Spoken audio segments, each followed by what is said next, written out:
मैं शिवचरण बिष्ट शिक्षा पर अपने विचार के साथ। विद्यालय एक पवित्र कर्मभूमि है। शिक्षा सबको प्रिय है। शिक्षा एक तप है जो इंसान को उन्नति की ओर ले जाता है। शिक्षक अपना ज्ञान बच्चों को देते हैं।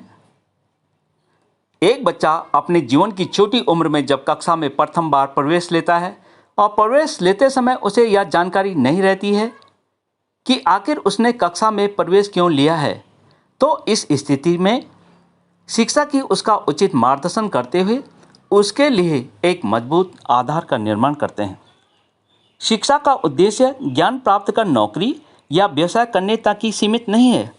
उसका उद्देश्य उन आदर्शों को भी प्राप्त करना है जो शिक्षक द्वारा कक्षा कक्ष, प्रार्थना सभा और विद्यालय में सिखाए जाते हैं। शिक्षक फलदार वृक्ष के समान है जो अपने छात्रों को ज्ञान रूपी फल का जूस पिलाकर उनके जीवन में एक नई ऊर्जा का संचार करते हैं, जिससे वे स्वस्थ रहकर समाज में जीने लायक बन सकें।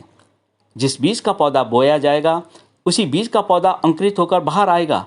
हम बच्चे को बचपन में जैसे संस्कार देंगे, बच्चे जीवन में उसी संस्कार का अनुकरण करेंगे। शिक्षा मनुष्य को शिक्षित करने का एक ऐसा विकल्प है जिसको चुनना सब पसंद करते हैं। विद्यार्थी का सबसे बड़ा तप उनकी पढ़ाई है, जिनके बल पर वे ज्ञान अर्जित करते हैं। बच्चे ऐसे रत्न होते हैं जो पढ़ने, लिखने, खेलने, कूदने, अच्छी शिक्षा और उचित मार्गदर्शन से चमक जाते हैं। विद्यार्थी की मेहनत उनके परीक्षा परिणाम में भी दिखाई देती है। पढ़ाई में की गई मेहनत सफलता मिलने पर कई वर्ष तक लाभ पहुंचाती है। शिक्षा व्यक्ति के व्यवहार में परिवर्तन लाने में सक्षम है। शिक्षक का बच्चों के साथ अच्छा व्यवहार करने से बच्चों के मन में अपने लिए सम्मान की भावना जागृत होती है। एक शिक्षक के पास जो अच्छे गुण होते हैं, बच्चे उन गुणों के बारे में आपस में बातचीत करते रहते हैं। बच्चे की बुरी आदत को अच्छी आदत में परिवर्तित करने के लिए शिक्षक को अच्छी शिक्षा देने के साथ साथ अनुशासन और उचित मार्गदर्शन करना पड़ता है। प्राप्त ज्ञान कभी भी वृद्ध नहीं होता है। बाल्यावस्था, किशोरावस्था और युवावस्था में की गई पढ़ाई बेकार नहीं जाती है। बाल्यावस्था, किशोरावस्था और युवावस्था में लिया गया ज्ञान कभी भी वृद्ध नहीं होता है।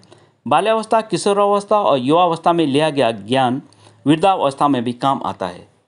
शिक्षा विपरीत परिस्थितियों में हमें जीवन में आने वाली चुनौतियों का सामना करने के लिए तैयार करती है। शिक्षक बच्चों को देश और मानवता के लिए अपनी सेवा देने के लिए तैयार करते हैं।